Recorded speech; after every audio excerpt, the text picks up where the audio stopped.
제4차 균형발전 5개년 계획이 금년 1월 29일 날 대통령 승인까지 나서 이제 확정이 됐고요. 그 부분이 사실 이게 이제 5년 단위 계획이고 조정학 계획은 이제 20년 단위 계획이라서 이 시간적인 범위가 보이는데 지금 제 5차 국토종합 개발 계획을 수립하는 과정에서 이번에 수립된 4차 균형발전 5개년 계획을 내용적인 측면에서 어떻게 좀 연계할 건가 이런 부분들에 대해서 권능 교수님이 요청해주셨고 제가 말씀드린 내용은 5개년 계획에 대한 내용하고 이번에 수립된 4차 균형발전 5개년 계획의 내용 그리고 지금까지는 이 균형발전 5개년 계획하고 국토종합 계획하고 법적으로는 연계를 해야 한다는 규정은 있지만 저도 이 균형발전 5개년 계획 4번째 수립하고 있는데 실질적으로 이 국토종합 개발 계획하고 계획을 수립하는 단계나 또는 추진하는 과정에서 상호 연계에 대한 문제의식이라든가 그런 부분들에 대한 필요성도 별로 없었던 것 같아요. 실질적으로도 그런 활동들이 없었고요. 그래서 앞으로 이 양 계획을 좀 어떻게 연계할 건가 그 부분에 대해서 좀 개인적으로 제가 가졌던 생각을 몇 가지 말씀드리도록 하겠습니다. 먼저 균형발전 5개년 계획을 간단히 말씀드리면 2003년에 균형발전 특별법이 노무현정부에서 만들어지면서 이 균형발전 특별법에 근거한 법정입니다. 그리고 균형발전 5개년 계획은 국무회의 대통령 승인을 받아서 수립되는 균형발전 정책의 어떤 최상위 계획이라고 할 수 있습니다. 균형발전 계획은 이제 부처가 수립하는 부문계획, 그다음에 광역 시도가 수립하는 시도계획, 그래서 부처와 시도가 같이 수립하는 공정계획이고 특징적인 측면이 균형발전 5개년 계획 한 10조 정도 되는 이 균형발전 특별회계라는 특별한 돈주머니를 가지고서 이 계획의 실행력을 담보해가는 예산을 가지고 있는 5년 단위 실행계획이다. 이 균형발전 5개년 계획 수립 필요성 아까 말씀드린 법에 수립을 하도록 되어 있기 때문에 법적 의무 사항이기도 하고요. 특히 이제 이번에 수립한 제4차 균형발전 5개년 계획은 문재인 정부가 2018년 2월 1일 세종시에서 발표한 문재인 정부 균형발전의 비전과 전략.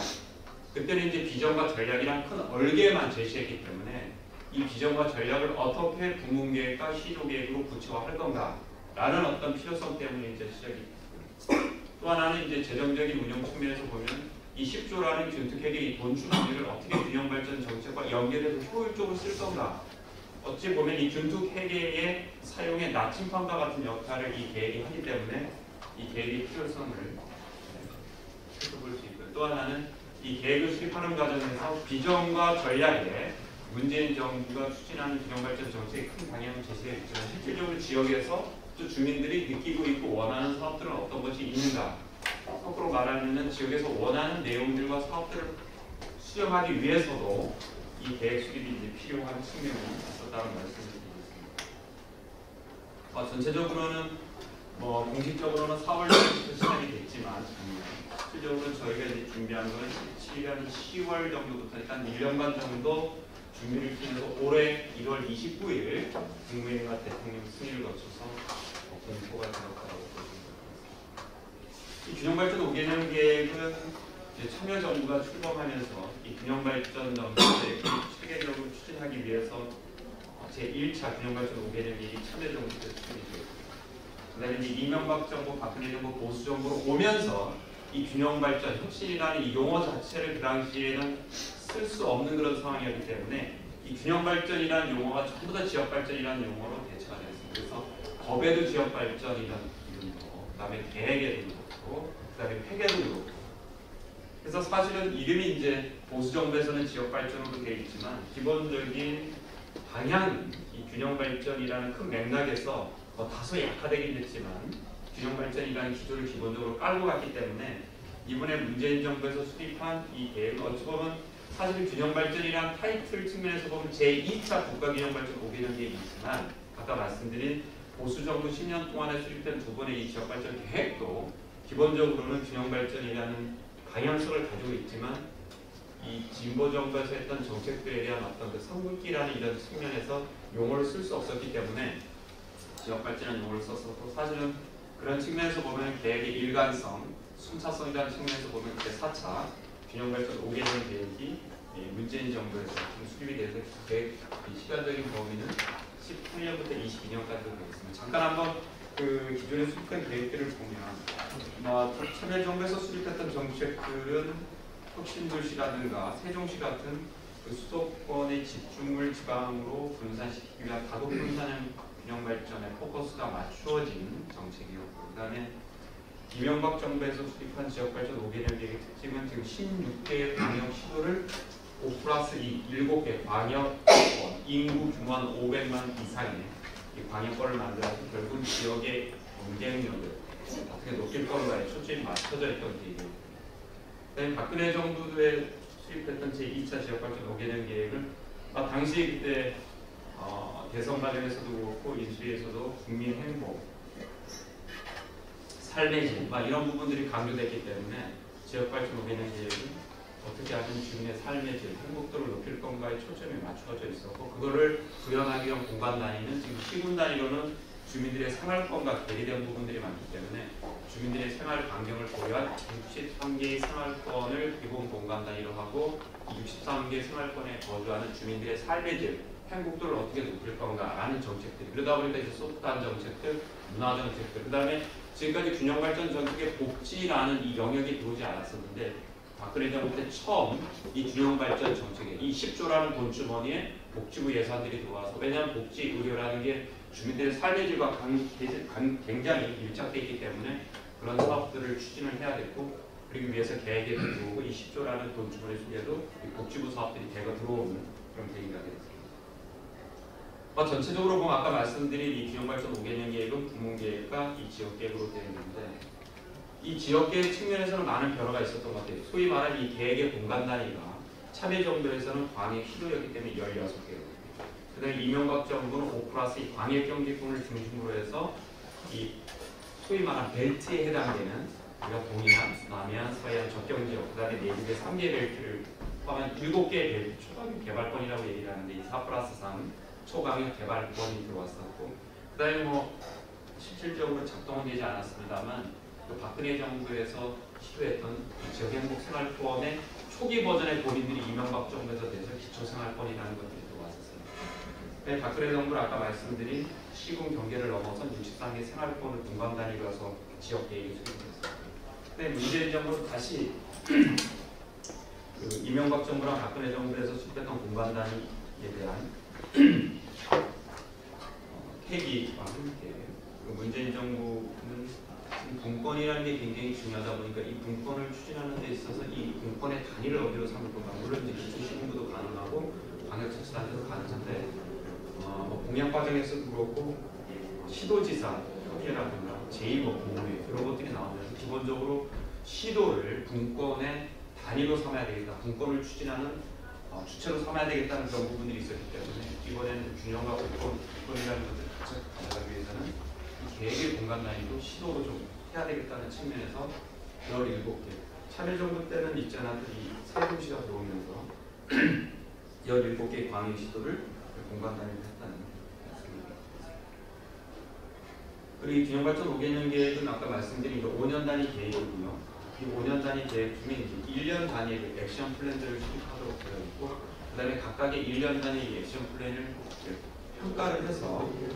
이렇게 연차보고서 형태로 제시하는 그런 프로세스를 거치고, 5개년 계획이지만 매년 시행계획을 수립하고 시행계획을 평가를 해서 다시 다음 연도 시행계획에 반영하는 게 롤링 플랜으로 1년 단위 롤링 플랜이 작동되는 계획이라고 보시면 될 것 같습니다. 이번에 수립된 그 4차 5개년 계획은 이미 언론에 많이 보도됐기 때문에 간단하게 몇 가지 특징만 말씀드리면, 목표는 지역 주도, 그 다음에 자립적 성장 기반, 두 개의 키워드가 핵심이라고 보시면 될 것 같습니다.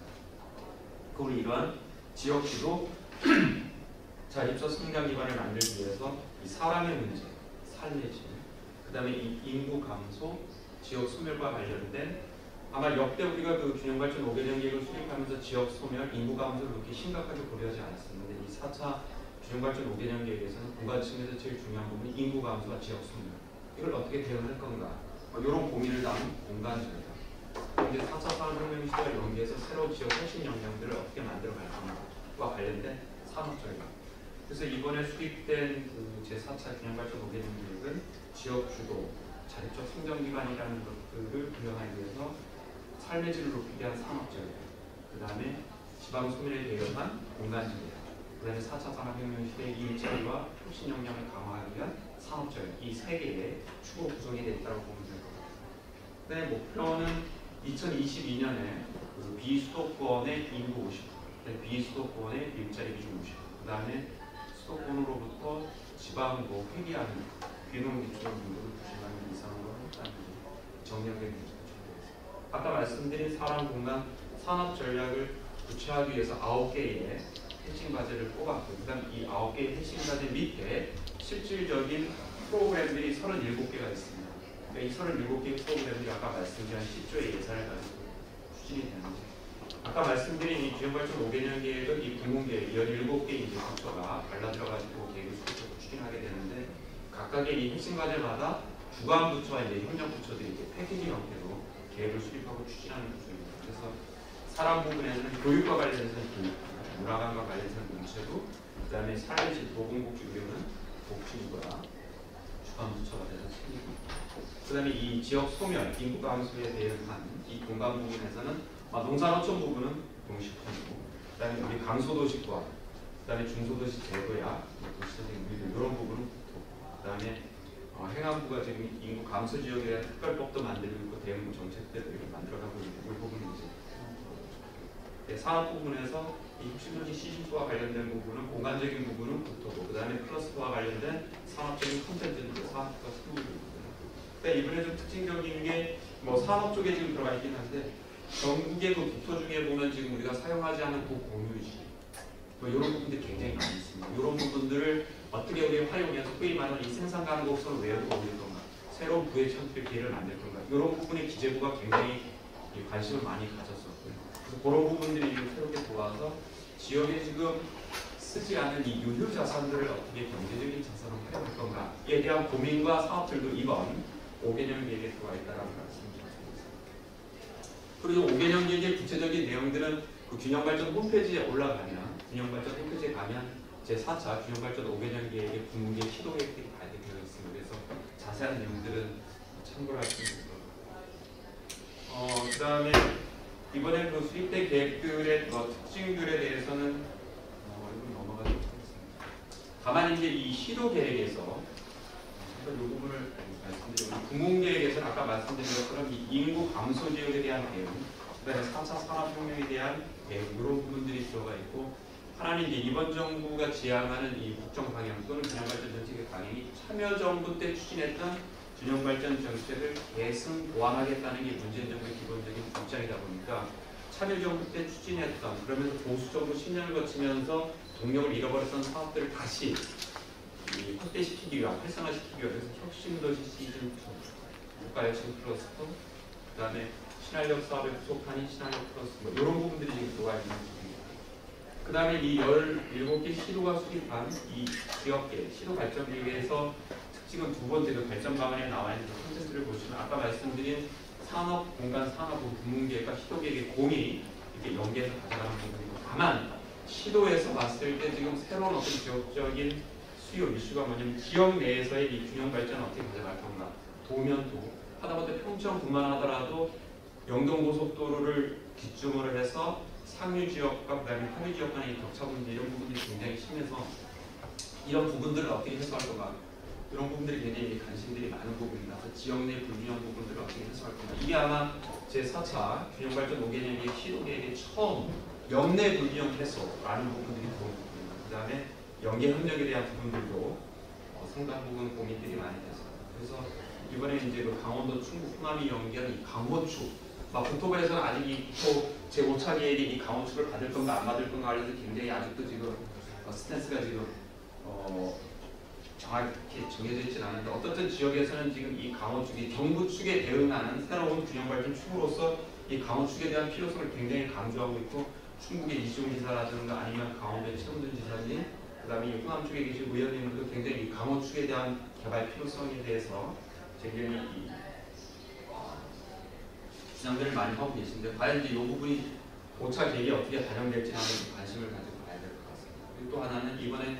한 24조 정도 되는 23개 예타 면제 사업도 지역에서 발굴해서 중앙과 협의해서 이 5개년 계획에 반영합니다. 어찌 보면 이제 이 지역이 제안한 사업들을 중앙정부가 거꾸로 받아들인 역제안, 바텀업 식의 내용들을 이번에 시도발전 계획에 담으려고 했다는 그런 것들이 또 구체적으로 이 계획에 들어갔다는 게 어찌 보면 이 시도발전 계획의 특징적인 모습이 아닌가 생각합니다.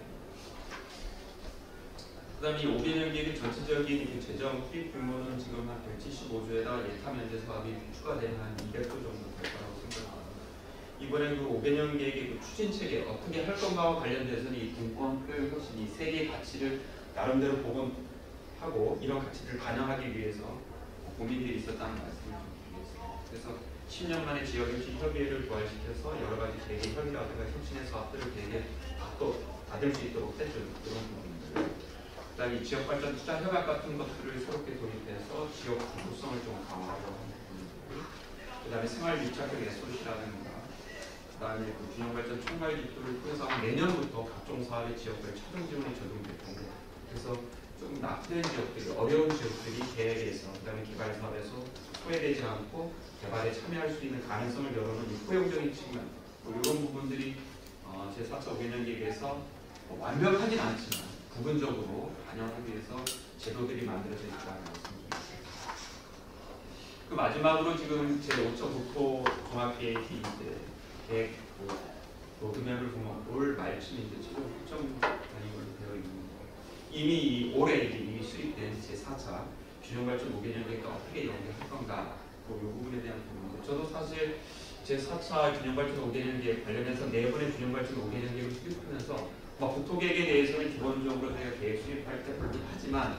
이걸 구체적으로 연계해야 되겠다는 고민을 그렇게 실질적으로 해본 적이 없었던 것 같아요. 지금 균형발전 특별법 제3조, 제4조 3항에 보면 국가균형발전 계획은 국가재정법에 따른 국가재정운용계획 그리고 국토기본법에 따른 국토계획과 연계되어야 한다라고 이렇게 규정되어 있는데 실질적으로 어떻게 할 건지 그리고 실질적으로 그거에 대한 그 연계 경험들은 별로 없었던 것 같아요. 그래서 제가 이제 깊게 고민을 못 해봤습니다만 몇 가지 드는 생각은 제4차 균형발전 계획의 내용 중에 필요한 부분들은 지금 올 연말에 완성이 될 5차 국토계획에 좀 반영을 하는 게 어떤가 그런 부분입니다. 그래서 이번 제4차 균형발전 5개년 계획이 제시하는 이 비전과 목표 전략 또는 이 이명박 정부가 그래도 더 거슬러 올라가면 참여정부 때 제시했지만 완성하지 못했던 이 비전과 목표 전략들도 여전히 지금 시점에서 봤을 때 필요한 부분들이 있기 때문에 좀 반영해 가는 게 어떤가라는 생각을 해요. 참여정부 때 아까 말씀드린 다국분산의 균형발전 그다음에 이명박 정부가 광역경제권 7개 5+1을 가지고서 경쟁력을 강화하려고 했던 부분 근데 박근혜 정부에서 주민들의 삶의 질, 행복도, 체감도를 높이기 위해서 했던 정책들 그 다음에 문재인 정부가 지금 강조하는 분권, 포용, 혁신의 기조가 있는 균형발전 이런 부분들은 기본적으로 제5차 국토계획의 방향성을 잡아가는 데 있어서 한번 고려해 볼 그런 요소들이 아닌가라고 생각합니다.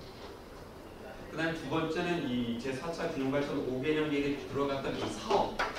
사업들 중에서도 제5차 국토종합계획을 수립할 때 검토하고 반영해야 될 부분이 첫 번째 아까 말씀드린 그 지역에서 원하고 있는 이 강원축이라든가 적경지역 벨트라든가 남해안 벨트 이런 부분들에 대해서는 지역의 수요라든가 이런 강력한 요구들이 있기 때문에 이런 축 개념들을 지금 이렇게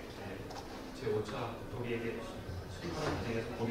크게 고려하지 않는다고 얘기를 들었습니다만 이런 부분들에 대한 그다음에 이번에 예술관 문제 사업들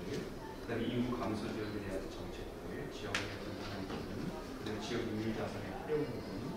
그다음에 최근에 이 산업 위기 지역에 대한 대응 정책들이 지금 추진되는데 이런 부분들도 사실은 저성장 시대에 성장 시대에 저희가 고려하지 못했던 부분들이기 때문에 이 산업 측면의 위기 지역에 대한 부분들 그다음에 새롭게 그 지역 주도의 다부처 사업 반영과하고 기획이 되고 있는 지역 발전 투자해갖고 국토 도차 계획의 운용 측면에서 좀 고려해볼 부분이 아닌가 싶습니다. 그다음에 거꾸로 이제 올해 이제 국토 계획이 마무리되면 앞으로 이 5개년 계획은 국토법에 의해서 계속 5년 단위로 좀 수립이 돼야 되는데 제5차 균형발전 계획, 제6차 균형발전 계획에도 국토종합계획의 기본적인 내용들이 좀 반영이 돼서 계획이 서로 연계가 됐습니다. 그러기 위해서는 지금 각각의 계획을 수립하는데 계획 수립 지침을 가지고서 계획을 부처들도 그렇고 시도들도 수립하는데 사실 아까 말씀드린 것처럼 균형발전 5개년 계획을 수립할 때 저희들이 계획 수립 지침을 만듭니다만 그 국토 계획에 대한 고려성이 좀 부족하고 지금 국토 계획에 대한 계획 수립 지침을 봐도 이 균형발전 계획에서 우리가 수립했던 내용들을 고를 수 있는 이 지침들이 들어가지 않아서 이걸 좀 제도적으로 연계하는 부분은 상호 계획을 수립할 때 이 계획 수립 지침에 양 계획들을 서로 고려하고 필요한 부분을 받을 수 있도록 제도하는 부분. 그리고 실질적으로 이제 이 계획을 수립하는 과정에서 보면 중앙 단위에서는 아까 말씀드린 이 균형발전 5개년 계획은 중부부처가 산업이기 때문에 산업부와 산업연구원이 중심이에요. 그다음에 국토종합계획은 국토부와 국토연구원이 중심돼서 가고 있습니다만 사실은 실질적으로 이 부처 단위에서는 이 양 계획에 대한 소통이나 이런 부분들이 활발하지 않습니다. 그리고 이 지역 단위에서도 보면은 나름대로 이제 계획을 수립하는 시도연이나 계획 수립 주체들은 좀 연결되어 있습니다만 지역 단위에서도 이 양 계획 간에 이 교류라든가 연계 이런 부분들이 좀 미진한 것 같아요. 그래서 이런 부분들을 좀 강화해야 될 필요성. 그다음에 결국은 이제 계획을 수립하는 이 계획가들 내에서도 이 양 계획에 대한 이해, 그다음에 그것들을 어떻게 연계할 건가에 대한 고민들을 좀 같이 할 필요가 있다는 겁니다. 그다음에 실제로 이 지역 주민 단위로 내려왔을 때도 보면 실질적으로 균형발전 5개년 계획을 하기 위한 그다음에 국토 종합계획에도 보면 각종의 정책과 그 사업들이 있는 수가 있는데 실제적인 이 사업을 수립하고 진행하는 과정에서 최근에는 이제 지역 주민들이라든가 코디네이터라든가 액션그룹 이런 사람들이 지역을 활발하게 활동을 하고 있는데 이런 부분들, 이런 분들한테 이 양 계획에 대한 그 이해를 조금 촉진시킬 수 있게끔 그런 여러 가지 활동들이 필요한 것 같고 이런 것들 좀 제도적으로 만들기 위해서는 지금 균형발전 사업에서도 이번에 지역발전 투자전략이라든가 혁신도시 클러스터 사업이라든가 공모 사업을 많이 하는데 이 공모 사업을 할 때 보면 평가의 지침들이 있습니다. 평가의 지침에 평가 항목이 기본적으로 관련된 계획들에 대한 고려를 할 수 있도록 혹은 이제 관련 계획에 대한 반영, 관련 계획에 대한 고려 이런 부분들이 있는데 이런 각종 공모 사업을 할 때 균형발전 사업이라든가 국토계획 하에서 이루어지는 사업에 있어서 이런 관련된 중요한 계획들은 계획 수립 단계에서 또는 이제 사업을 기획하는 단계에서 좀 고려할 수 있도록 평가 항목이라든가 아까 말씀드린 지침 그러니까 이런 부분들을 그런 것들을 좀 명문화해서 정말 기계적이긴 합니다만 양 계획을 수립하거나 사업을 기획하는 사람들이 좀 연계될 수 있는 연계고리를 좀 만들면 어떤가 하는 제가 생각했던 것보다 시간이 조금 지나서 죄송합니다. 네.